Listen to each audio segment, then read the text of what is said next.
Gracias.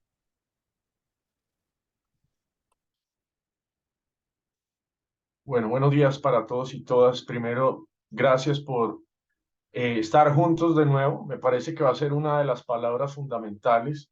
Antes que nada, quiero verificar que la presentación esté ya fluyendo y si no, por favor, me hacen el eco.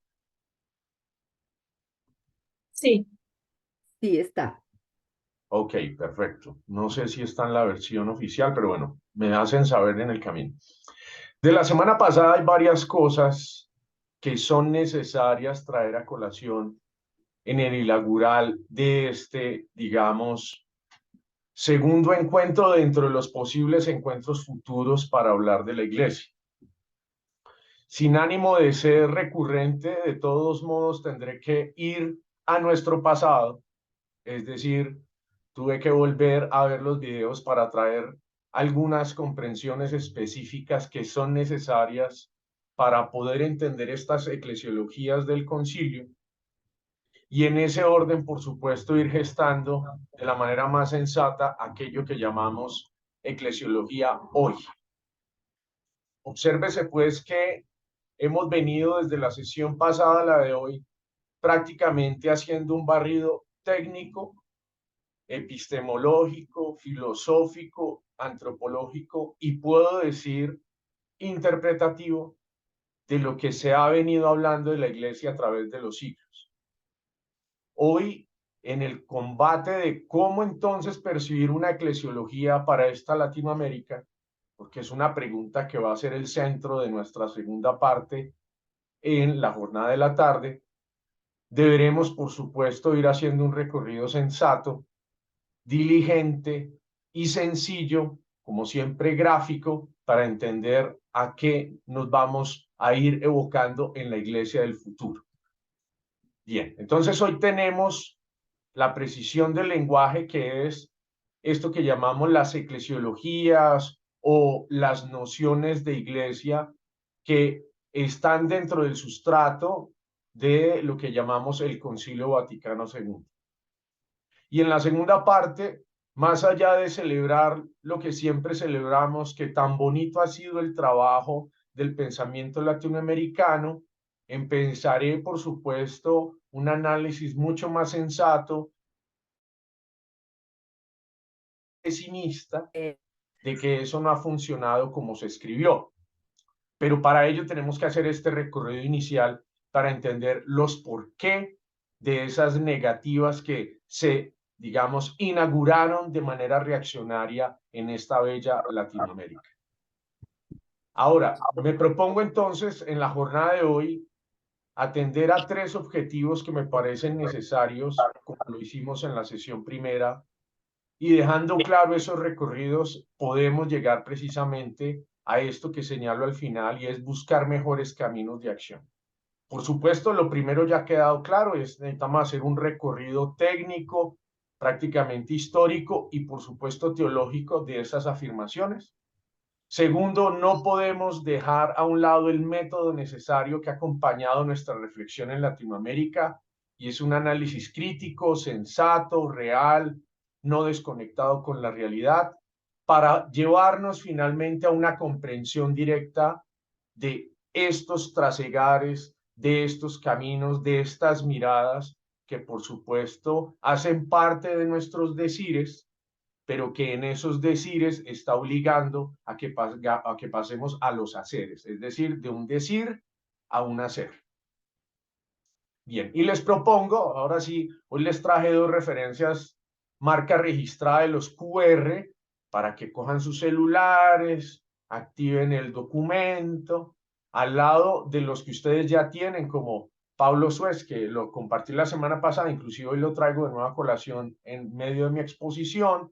Estos articulitos también van a ser herramientas de conversación.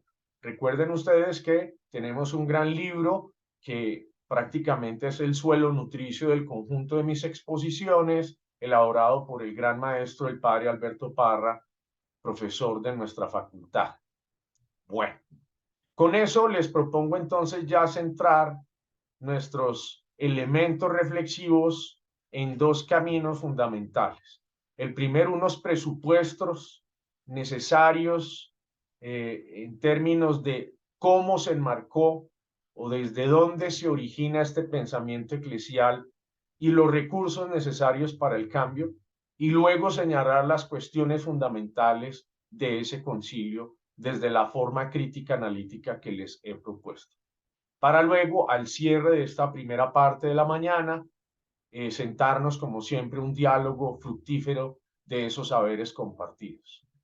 Vámonos con el número 1. Hoy vamos a tener dibujos todos los que quieran, así que no se asusten. Recuerden que estas filminas, diapositivas, se las compartiré con el mayor agrado y con la mayor honra y el mayor cariño. Primero, si ya notan, traté dentro de mi pésimo portugués, portuñol, como aprendí de la maestra Andrea, de vez en cuando encontrarán las expresiones en portugués a la izquierda, de vez en cuando, porque hay palabras que componen conjuntamente el castellano y el portugués, entonces no hubo necesidad de traducir. Bueno, de las sesiones anteriores ha quedado claro prácticamente que nos hemos movido por algo que llamaremos las formas. ¿Cuáles han sido las formas que configuran los modelos de pensamiento? La que ha sido sistémica y que todavía prevalece, no faltaba más, son los modelos jerárquicos de modelo estructural sesgados por la distancia del que conoce o el que no conoce, el que está arriba o el que está abajo, el que sí sabe, no sabe, la luz, la sombra, que ha sido estas dinámicas dualistas fuertes que han marcado la empresa del conocimiento humano y todavía siguen funcionando hoy. En ese cruce forzado del modelo de las formas de la premodernidad a la modernidad, nos encontramos una modernidad que trató inquietamente de preguntarse ¿y quién es el centro de la historia? El centro de la historia en ese componente de la modernidad, a diferencia del sistema piramidal reinante, fue el ser humano, el hombre, que es esta expresión que por supuesto sigue siendo una incógnita para todas las ciencias hoy y por supuesto hace también cabida y lecho dentro del pensamiento eclesial. Y un tercer movimiento todavía más interesante, y aquí cito al maestro Víctor Codina, que más adelante lo traeré desde un artículo que él elabora, es este formato fracturado de prácticamente eliminar a Dios y al ser humano y quedarnos en algo que él remarca continuamente en sus producciones escritas, que son los modelos ideológicos que por supuesto han plagado la posmodernidad y pierden ese centro que había sido un referente común en la comprensión de las formas tanto de la premodernidad y la modernidad. ¿Qué notamos en la sesión de hace 15 días a propósito de las condiciones del ser? Todo ser humano tiene capacidad de proyectar su vida, de pensar su vida y de organizar su vida. Eso genera lo que señalábamos, una pluralidad, una dimensionalidad de muchos perfiles y muchas direcciones, que señalan los maestros en el ciclo de la modernidad a la posmodernidad. Y esto lo señalaban ustedes en sus grandes intervenciones en nuestros diálogos. Nos hemos atomizado, cada uno ha tomado su perfil y ese mito de la unidad continua está en crisis. ¿Es posible entonces, se pregunta no solo la iglesia, las sociedades, los individuos, permanecer juntos?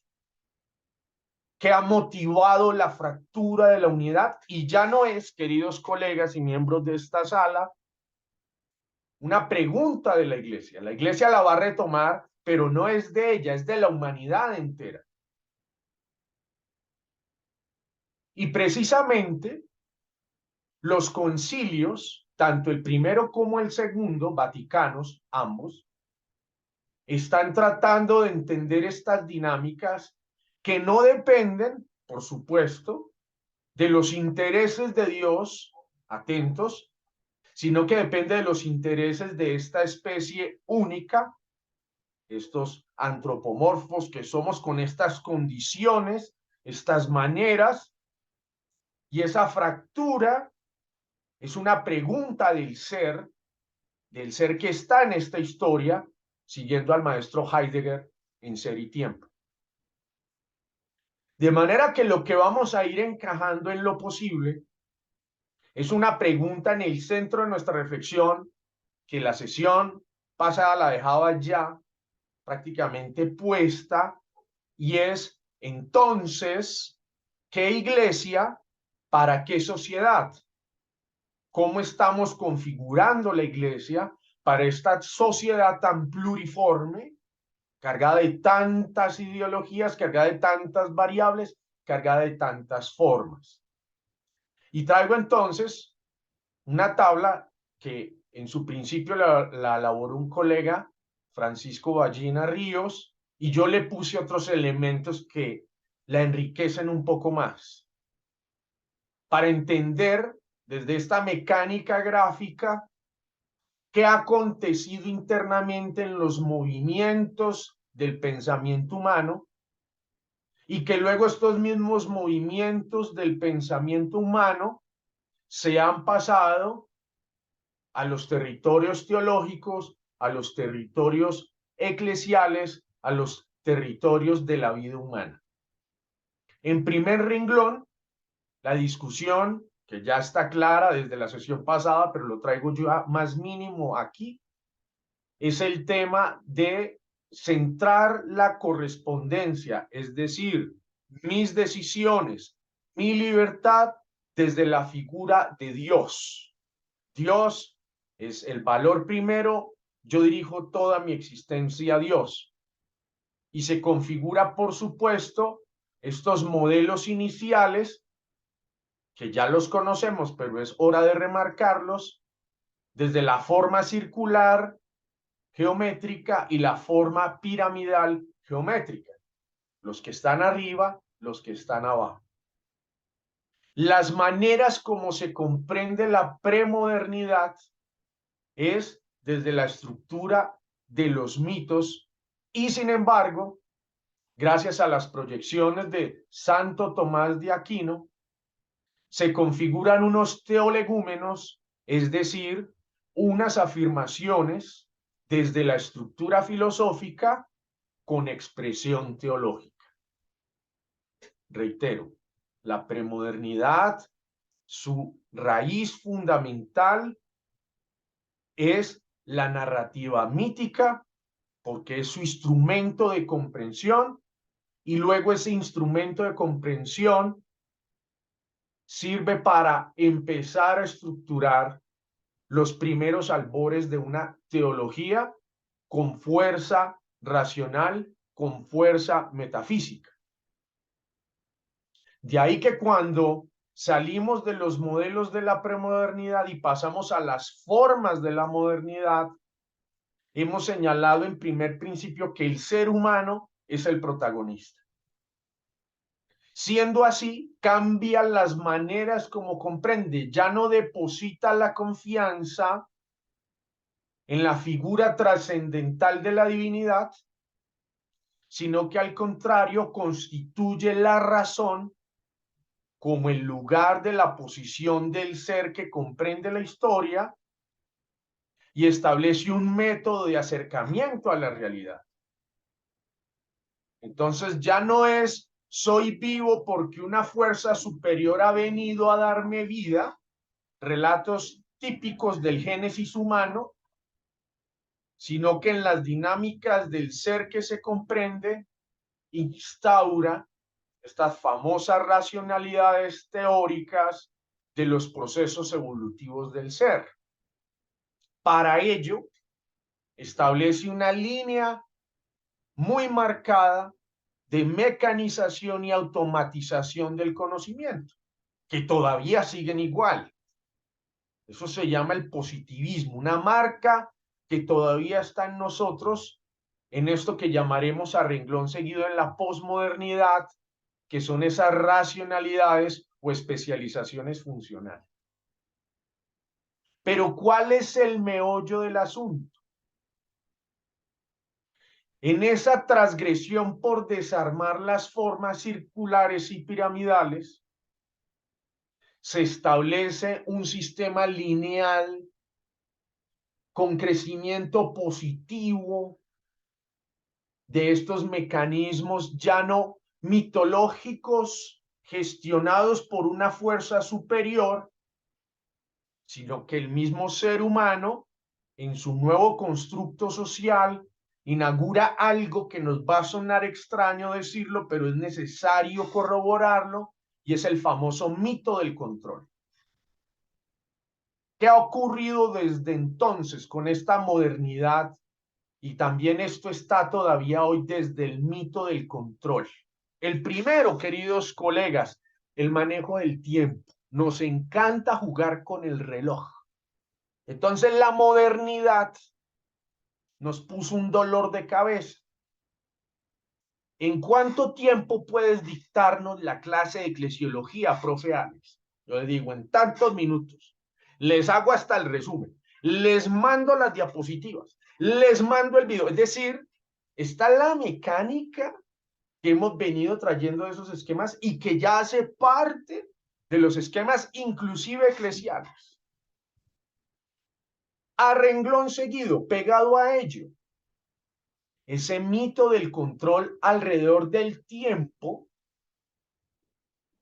también ha generado posturas agresivas de la manera mecanista y la manera automatizada. Es decir, frases como estas que no deberían estar en nuestros decires. Aquí nadie es indispensable. Uy, momentico. ¿Cómo vas a decir eso en plena iglesia, en pleno lugar que convoca, y sales con una afirmación que viene de ese modelo, que nadie es indispensable? No, no. En el modelo eclesial comunitario que veremos desde la perspectiva Cristo, todos y todas somos indispensables. Esto acarrea que muy probablemente nuestro discurso, nuestros decires como ministros de la palabra, han tenido estos componentes tan duros, tan excluyentes, que necesitamos ir, por favor, analizando. Y en el curso de esta modernidad, la posmodernidad, vamos a encontrar, por supuesto, una caída sistemática de los modelos. Es decir, y lo digo de esta manera, como ya no fue razón suficiente el método y más aún el control y más aún la línea de progreso positiva, la crisis que se va a dar por razón de las guerras entre nosotros, hombres y mujeres comunes, va a generar unas posturas bastante densas en términos de fracturar el futuro, de dejar vacíos y dejar sin sentido. Y eso van a ser gracias a estas críticas de estos filósofos de antaño que sí se dedicaban conscientemente no a mirar las ramas del árbol, sino las raíces que se metían dentro de la tierra. ¿Qué señalan los grandes maestros como Habermas, como el maestro Derrida, como el maestro Heidegger? Muy probablemente los movimientos sociales que se cansaron de estos sistemas recurrentes empezaron a generar unas fracturas necesarias como las que señalo a la base. Primera cuestión que nos va a afectar en Latinoamérica, el tema de la revolución. Prácticamente fue una palabra recursiva en muchos espacios académicos, sociales, políticos, religiosos. Pero ese mito también se cae. El mito de que todo va a cambiar, no nos preocupemos, eso se cae, eso va a generar, por supuesto, una noción de brazos caídos. ¿Y ahora qué? Y ahí el sinsentido. Dos, pero esto lo volveremos a ver, o sea, lo anuncio aquí, pero lo veremos de nuevo cuando hablemos del pensamiento latinoamericano. Dos, nosotros los latinoamericanos optamos por una actitud defensiva a razón de las injusticias. Un sentimiento de insatisfacción. Tercero, de esos mitos traídos de modelos externos, recetas de afuera, pensamientos de afuera, se empieza subllanamente en Latinoamérica a generar una negación de la cultura externa. No a los imperialismos, no al pensamiento yanqui, no al pensamiento... Y entonces eso también generó unos sinsabores. Y vuelvo y reitero, no solo en Latinoamérica, sino en todo el planeta. Y precisamente la modernidad metió la idea diferente al modelo acentuado desde las tradiciones sapienciales, tanto del Israel antiguo como del Oriente Medio lejano, de la libertad depende de hacer actos buenos según Dios. La modernidad empacó la idea, la conectó con que gracias a la razón éramos libres y se creó el montaje de lo que llamamos la libertad ilustrada del modernismo. Ese montaje que hoy se critica de manera directa se lee desde las mecánicas económicas. Eres libre sí, solo si tienes dinero. El dinero te hace libre. Entonces se montó otra manera, que eso lo va a criticar el gran maestro Karl Marx en el libro El Capital. Eso no puede ser posible, dice. No podemos vender una libertad que si ya la habíamos desconectado desde las mecánicas de la religión, la fe y el mito, ahora se tengan que conectar con el progreso, ahora se tengan que conectar con el Estado y menos aún con lo que llama Marx la fuerza laboral. Luego entonces, si trabajo soy libre, queda la pregunta abierta, porque entonces luego trabajo, tengo dinero, hago familia. Bueno, aquí no me voy a meter en ese terreno, solo lo dejo señalado. Pero va a ser, para ya cerrar este capítulo que retomaremos luego, un punto de referencia para la construcción de las eclesiologías configuradas en Latinoamérica. En el paso de esos territorios, quiero señalar a un grupo de franceses, empezando con Jacques Gadechot, que todavía se habla de él, y señala precisamente que en esas dinámicas de las formas de la premodernidad, la modernidad y lo que ahora llamamos posmodernidad, hay una era de revoluciones. ¿Qué conjuga ahí? Y esto es importante, la expresión conversión. La preocupación de todos, y aquí coloco, siguiendo a este maestro, los movimientos ideológicos, los partidos, los ejércitos, los estados, la república, las naciones, la iglesia institucional, las iglesias de carácter no romano llamadas protestantes, todas van a generar un movimiento colectivo de preocupación por la realidad humana. Eso es lo que quiero rescatar de este autor.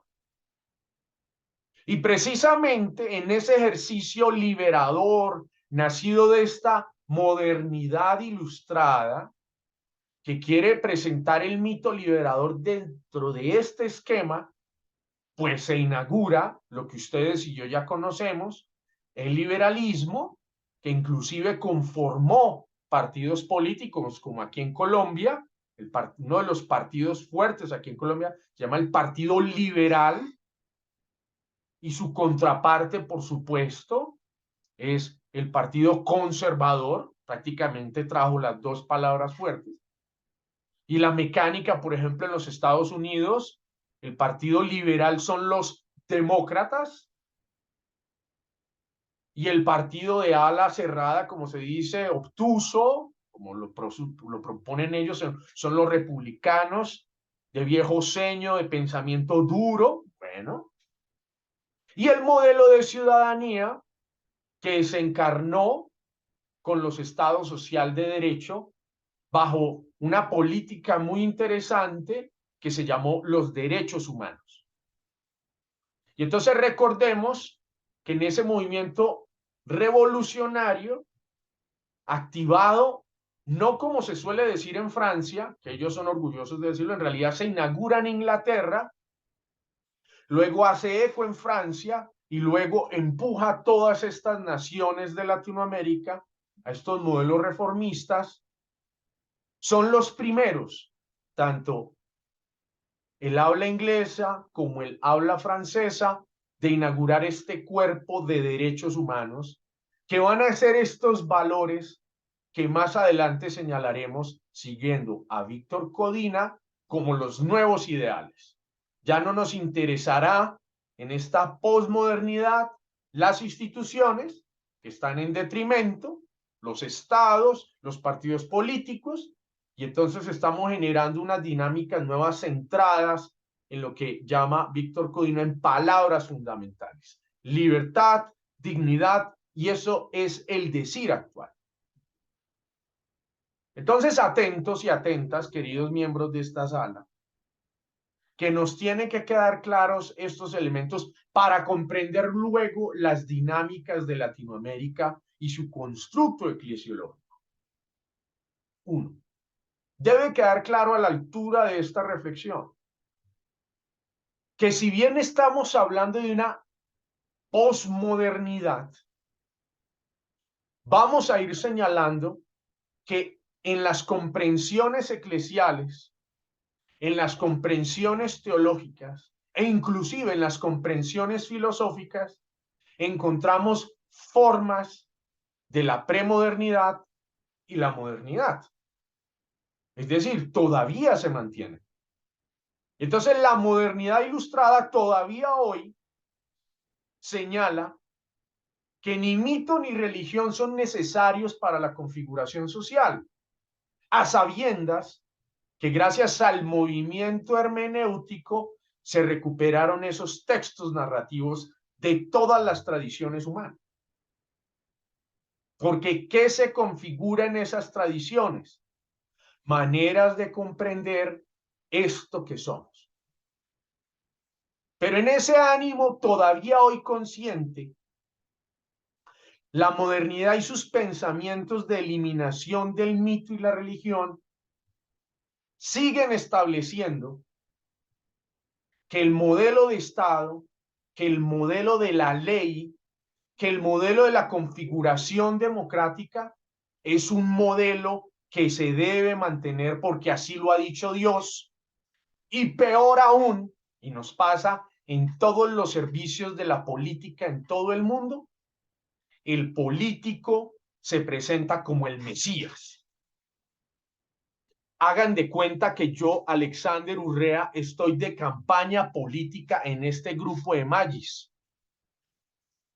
Entonces empiezo a hablarle a mis participantes como buen político. Queridos compañeros de esta sala, en una visión Jesucristo me ha hablado y me ha dicho que tengo que ser el presidente de Latinoamérica. Y ustedes todos...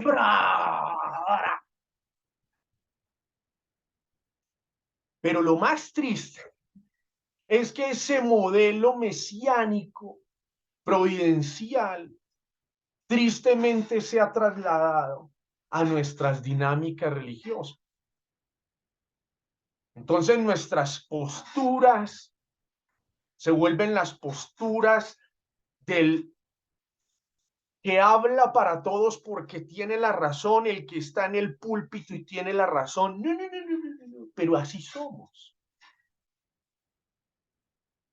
La segunda cuestión que prevalece de estos sistemas. Atentos a lo que voy a decir. Todavía seguimos hoy a la altura del 2023 configurando nuestros argumentos desde lo verificable, es decir, desde esta razón positiva. Y nos hemos acostumbrado por los nuevos modelos de gestión económica a hablar de la iglesia en cifras, en datos, en números, en lo cuantificable. Y esto va a ser una discusión muy interesante frente al modelo que se está usando en el sínodo, porque el modelo es un modelo cuantificable. Bueno, pero de eso no hablamos todavía, eso es mañana. Entonces, nuestro discurso público en ocasiones se vuelve cuantificable.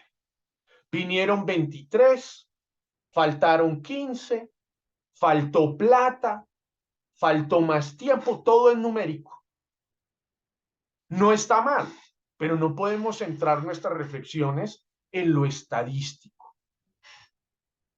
Otro elemento, la falacia del mito del progreso,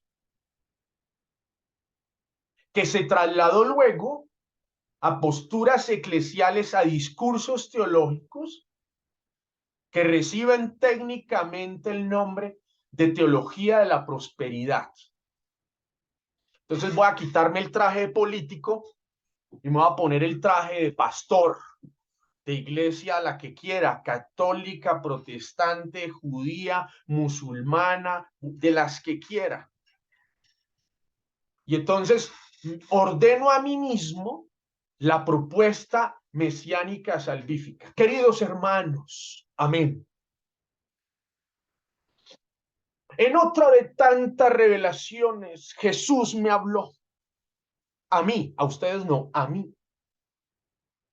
Y me acaba de decir que yo soy el mismísimo Hijo de Dios. Amén, amén. Y entonces me presento como que gracias a mí las cosas van a ser mejor. Vengan a mi iglesia. Vengan. Aleluya. Mi cuenta de ahorros para la que lo necesiten es 5532234. Consignen, porque consignando Dios les va a multiplicar. Cierro el paréntesis del pastor. Y así funciona. Bueno, ¿qué va a ocurrir de carácter negativo? Esto podríamos llamarlo positivo, porque así funcionan muchas iglesias hoy. En el tránsito de la modernidad a la posmodernidad, solo para traer un ejemplo, notamos en el caso de Cuba, bella tierra, con muchas cosas por aprender también de ellos, que han estado exentos del diálogo en Latinoamérica. Vemos un colapso de estos movimientos que tenían como figura un personaje que se vendía como el Mesías, planteando un nuevo orden, y nos damos cuenta que eso no es así. Y caemos lamentablemente en este ciclo recurrente de las tentaciones que Jesús señalaba allá en tanto Mateo 4 y Lucas 4. Adórame, porque es que yo soy tu Dios. Trasladado al Antiguo Testamento, la frase lapidaria y difícil de entender en Deuteronomio 6, y es: no te harás otros dioses delante de mí. La idolatría. Pero ¿qué vamos encontrando también en la fractura de los modelos sociales? Esta configuración que señalan los grandes críticos, que se pensó disuelta entre iglesia y otras mecánicas, y es precisamente el esquema social político que se montó dentro del protestantismo fuerte de que esta tierra es nuestra, cambiémosla, porque Dios lo ha dicho así. Y ese modelo reinó, inclusive es una crítica que señala Max Weber cuando hace este análisis duro de las realidades sociales. Y dice, muy probablemente lo que hicimos fue eliminamos a Dios y colocamos al dinero como primer recurso. Eso lo encuentran ustedes en este billete de dólar en los Estados Unidos, la pirámide del ojo y el dinero alrededor de ello. Y eso también entró en crisis. Pero lo que es más interesante, y aquí ya en mi pésimo portuñol se los coloque ahí, pero lo necesito como un referente de pregunta en sus mentes. Entonces, dime qué noción de historia tienes y te diré qué tipo de teología construyes. ¿Por qué? Porque la historia desde la propuesta salvífica no es una historia que se pega al progreso, no. Ese mito no va con nosotros. Porque la historia salvífica nuestra, debo decirlo con esta tranquilidad, es la historia del dolor, es la historia de la muerte, es la historia de las injusticias, es la historia de la desdicha, es la historia del hambre, es la historia de lo injusto. Esa sí es nuestra historia. Pero se ha venido calando, metiendo una comprensión de historia y progreso van de la mano. Necesitamos progresar. Y podemos juntos. Sí, pero eso sí se ha logrado, no es utópico, no estamos apuntando a lo que no vamos a alcanzar. El segundo renglón, que es la crítica que franquearemos mañana con Francisco. Importante que la racionalidad científica esté, pero ¿en qué momento se habló no del dominio de la naturaleza, sino la destrucción de la naturaleza? ¿Qué está pasando, señores? ¿Qué pasa ahí? Y auguraban entonces esto público en las narrativas sociales que para poder hablar de nuevas sociedades tenemos que hablar de historia y progreso, tenemos que hablar del único rumbo para conocer la realidad desde lo científico, desde el absorber la naturaleza y deshacerla a su mayor proporción, y lo más triste, gestar con ello un modelo de perfeccionamiento moral. Es decir, si solo historia y progreso y racionalidad y naturaleza están, seremos mejores seres humanos. Y eso está comprobado que es falso. Eso no funciona. Vuelvo a las crisis. Ahora sí es claro que entre la modernidad y posmodernidad, estas crisis tocaron nuestra estructura humana. Todavía no las tocan hoy, queridos colegas. Ustedes prenden su televisor o abren sus redes sociales o abren el periódico en físico, que a algunos países todavía llega, y las primeras páginas son señalamientos de que la cosa no va bien. ¿Qué les pido el favor que atiendan más allá del llamado del Papa Francisco? Que antes de que él fuera Papa ya estábamos atendiendo unas preocupaciones mayores. No porque ahora se le ocurrió la sinodalidad, ahora sí nos preocupamos. No, no, no. Francisco, gracias, qué bueno que llevaste la voz a Roma, pero esa preocupación está acá todavía. Venía desde antes, cuando tú eras arzobispo de Buenos Aires, por favor.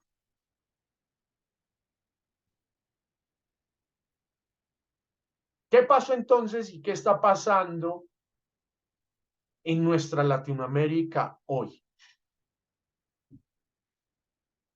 Precisamente las crisis de las fuerzas sociales, las crisis de los modelos políticos, la polarización política, el armamentismo recurrente que todo se soluciona a plomo, las economías paralelas ilegales, como la prostitución, la trata de blancas, el narcotráfico, está generando grandes divisiones, las mismas de toda la vida de esta especie humana. Y eso, por favor, ha sido una política recurrente en los modelos hoy, tanto los modelos de la modernidad o la premodernidad o la posmodernidad, y también está poniendo en crisis todos los sistemas humanos, todos. Pero ¿qué dicen los sabios que analizan todo esto?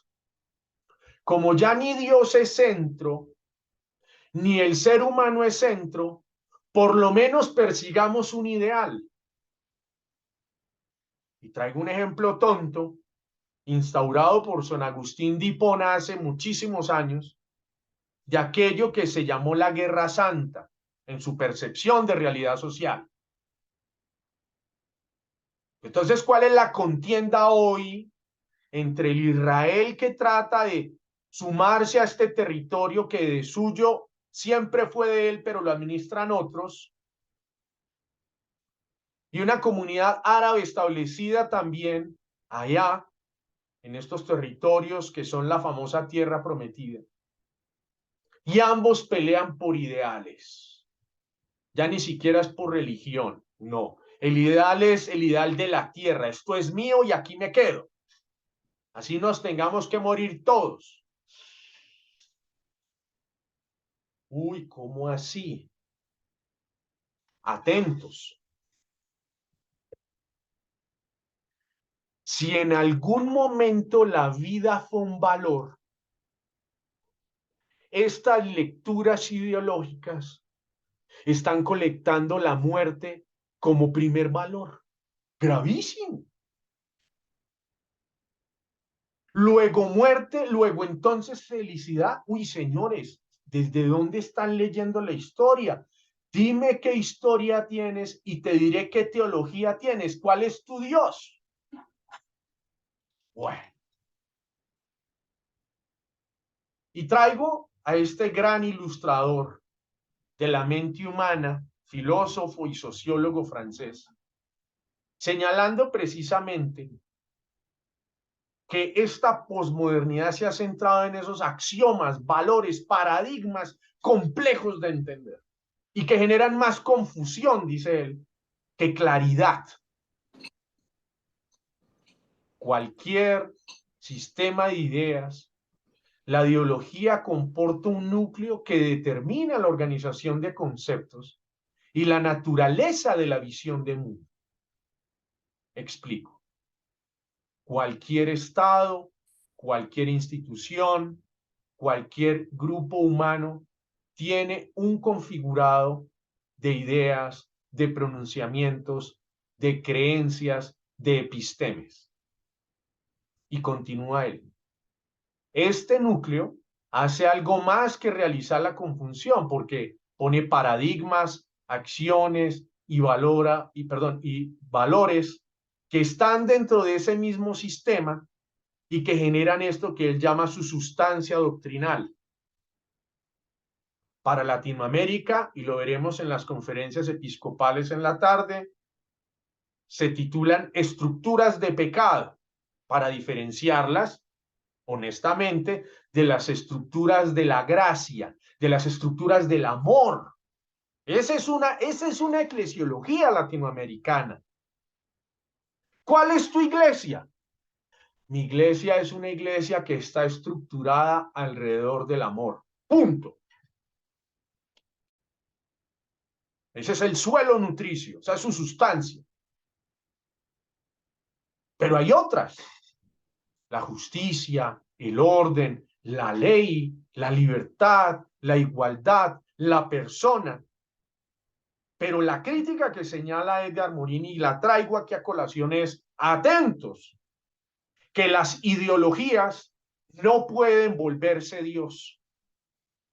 O sea que debemos decir, Dios, sabemos que tú eres amor, pero nos gusta más amar. Señor, sabemos que tú eres vida, pero nos gusta más vivir. Señor, sabemos que tú nos alimentas, pero quisiéramos alimentar a otros. Atentos cómo el lenguaje, siguiendo a Rudolf Otto y a Wittgenstein, el lenguaje transforma. El lenguaje me informa de otras maneras.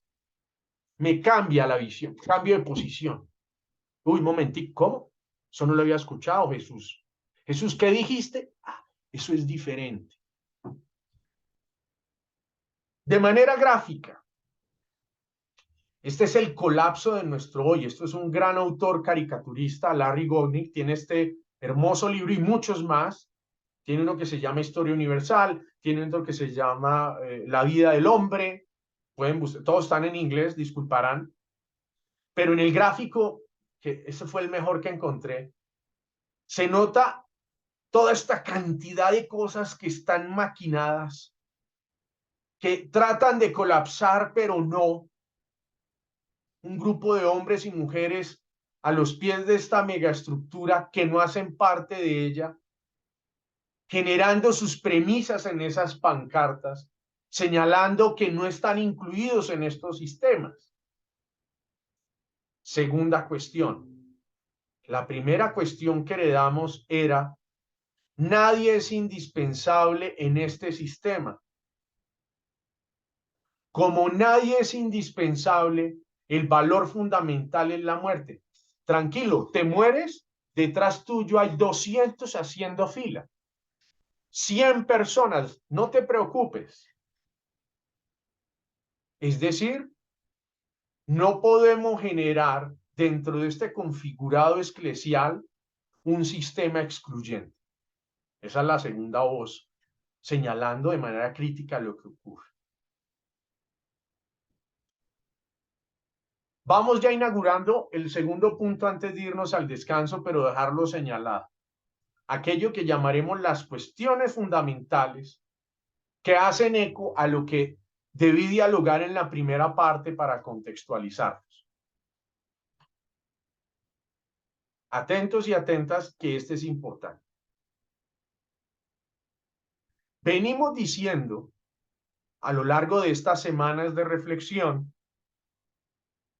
que muy probablemente el mejor modelo al que podemos abrazar es este modelo recuperado de la tradición sapiencial, y es la comunidad trinitaria.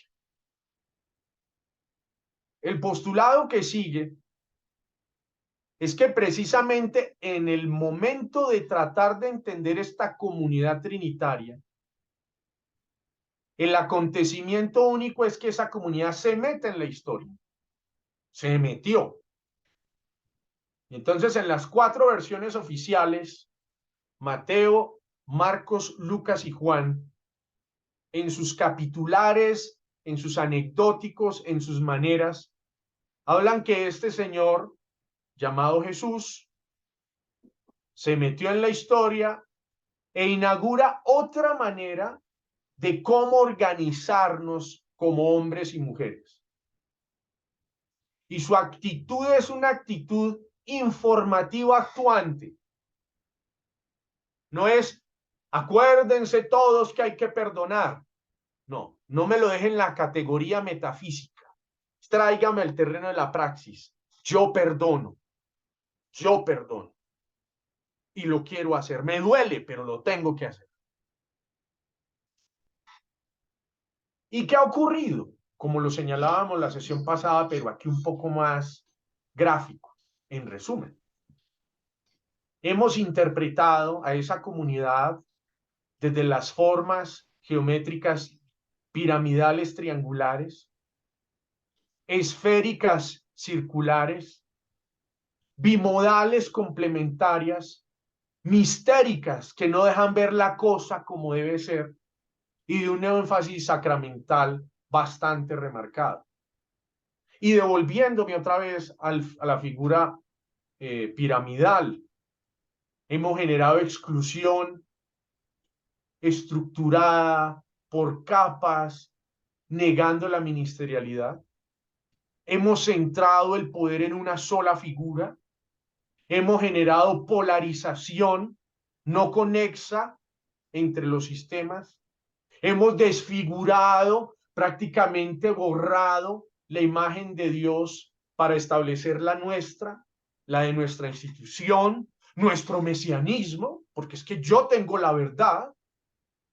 Y hemos centrado la ministerialidad a prácticamente 7 sacramentos, signos por supuesto evidentes de la acción salvífica, pero que también están siendo abandonados por la comunidad de fe que peregrina en esta tierra. Y eso es lo que ha ocurrido.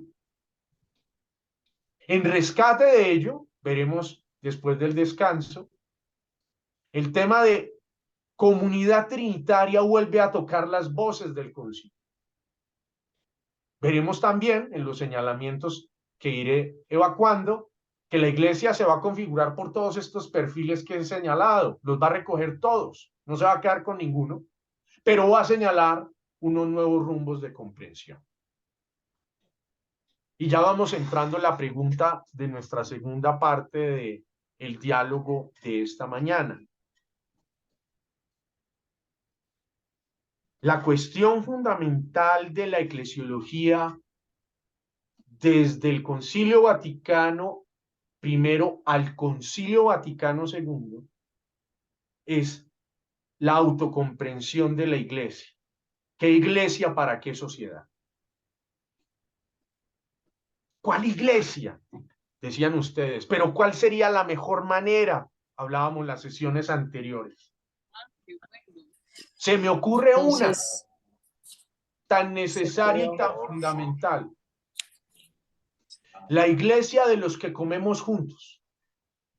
Una, así de fácil, como para ir dando luces a lo que se nos viene ahora.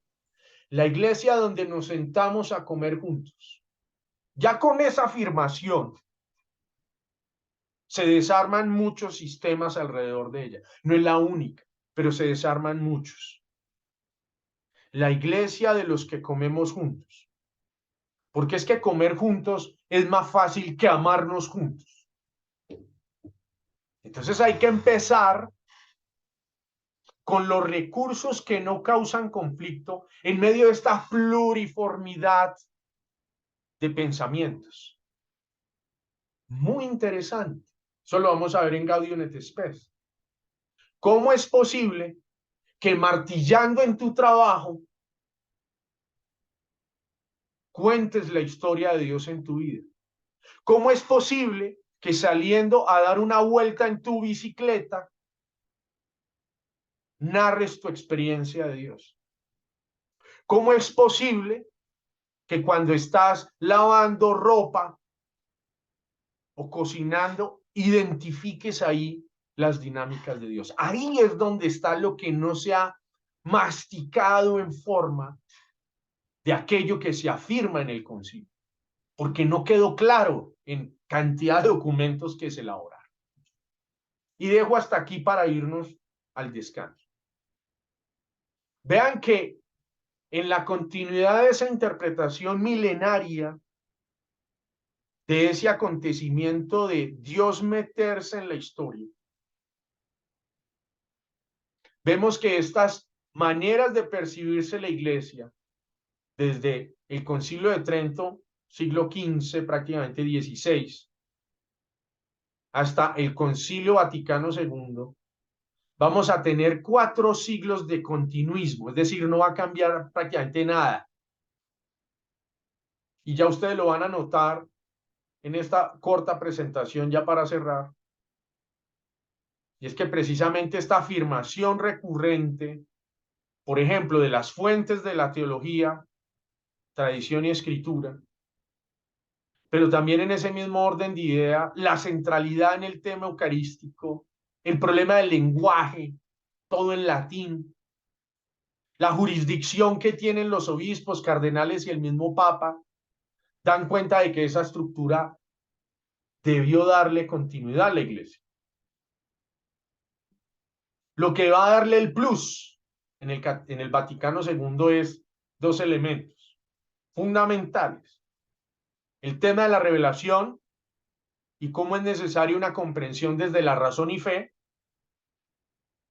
La continuidad del tema de los dogmas, pero ya marcados por lo que se llama la infalibilidad pontificia o, en ese caso, dogmas de última generación que se llaman los dogmas marianos, y el recurrente uso de la teología en defensa permanente de estos sistemas. Es decir, si yo, Alexander Urrea, hubiera estudiado teología en esos albores, no estaríamos hablando de esto que estamos dialogando. Es decir, ya podemos ir diciendo sin temor que la eclesiología del Vaticano II inclusive puso a la teología a otro sistema, la sacó de este sistema cerrado, y yo comparto hoy la alegría de que eso haya ocurrido. Bien, vamos a hacer la pausa ahí. Si hay preguntas, si quieren las inauguramos después del descanso, y si se ve necesario, pues abrimos primero el diálogo y daríamos continuidad a nuestros siguientes apartados. ¿Ya se ve la diapositiva? Sí. Sí, sí, Felipe.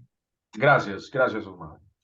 Bueno, después del descanso nos metemos entonces a señalar lo que podríamos llamar las eclesiologías subyacentes que podemos señalar entre Trento y Vaticano, que tendrán continuidad, por supuesto, en Vaticano II, y que Latinoamérica leerá desde unos configurados especiales sobre los cuales volveremos en nuestra segunda parte. Y atentos pues que aquí ya vamos dejando claro cada uno de los perfiles que, por más decirlo, son recurrentes en el discurso tanto público como magisterial, teológico, a nivel administrativo, a nivel sacramental, en todo lo que se hace en la iglesia. El primero, sin lugar a dudas, y lo hemos repetido por A, por B y por C, ha sido efectivamente la iglesia como reino de Dios. Tuvo sus conflictos esa afirmación, y se perpetuó durante muchos años, y sin embargo fue el argumento para poder expandirse como iglesia una vez configurado el oficialismo por medio de Constantino, este imperio romano fuerte. Segundo, y lo hemos recalcado siguiendo la figura señalada en San Pablo, y es la iglesia como cuerpo, con carácter formal, de una organización prácticamente sistematizada alrededor de la figura del Papa. Hasta cierto punto, el Papa le quitaba el lugar a Cristo, un mesianismo inicial, pero ese configurado va a ser un recurrente en todas las explicaciones teológicas que todavía tienen cumbre, inclusive en Concilio Vaticano II. Otro elemento muy interesante que se subraya de la premodernidad y continúa en la modernidad es el argumento de esta eclesiología fundacional, en la cual se señala que Cristo como cabeza, como el encargado del reino aquí en la tierra, es el que configura estos poderes fuertes que le dan motivación a esta iglesia pujante,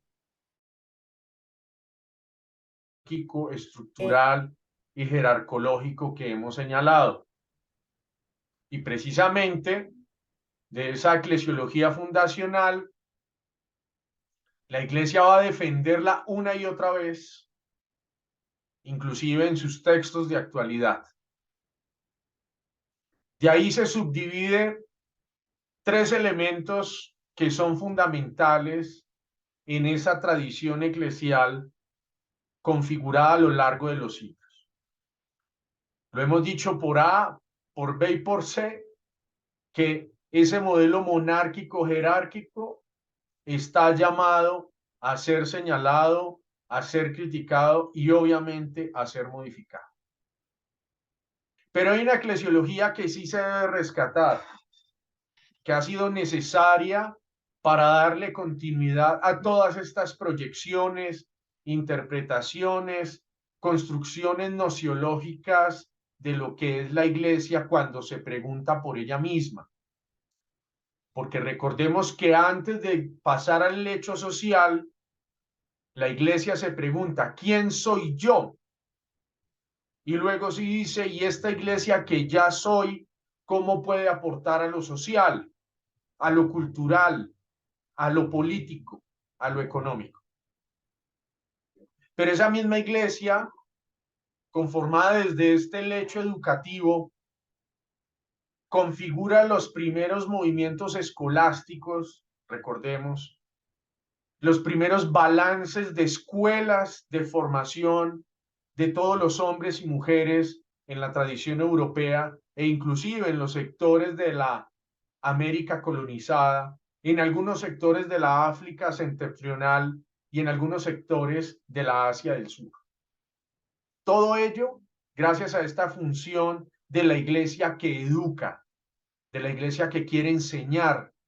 Atentos, no todavía conectados con la expresión recurrente de Vaticano II como la iglesia misión, todavía no con tanta fuerza. Y pone, por supuesto, los primeros criterios para organizar lo que se llama la educación de sus futuros delegados en las funciones administrativas, jerárquicas y aquí debajo ya sacramentales. Y se instaura toda esta manualística educativa de la cual hemos bebido todos, hemos tenido que indagar, conocer, y por supuesto ha sido prácticamente considerado el magisterio eclesiástico como un lugar, una fuente teológica, un topoi, donde se ponen los pies y se construyen argumentos. Todavía sigue siendo igual. ¿Qué ha pasado entonces con esta tradición sacramental ministerial, siguiendo estos formatos de reino de Dios y siguiendo los formatos de cuerpo místico o cuerpo configurado como Cristo cabeza? Y en la crítica que se le ha hecho todavía hoy a todos los concilios sin excepción, el tema de la ministerialidad abierta. Eso los veremos mañana con más detalle, pero hacerlo sonar desde hoy. Según los argumentos precisos de la iglesia fundacional, Cristo dio la orden, desde la interpretación que se da, de que solo los hombres, varones mayores de 24 años, siguiendo ahora Código de Derecho Canónico, acceden a los actos ministeriales sacramentales. Discusión álgida hoy en todos los círculos teológicos, pero se sabe de fondo que en estas estructuras ya señaladas, todavía existentes, esta participación sigue siendo cerrada. ¿Y qué ha ocurrido?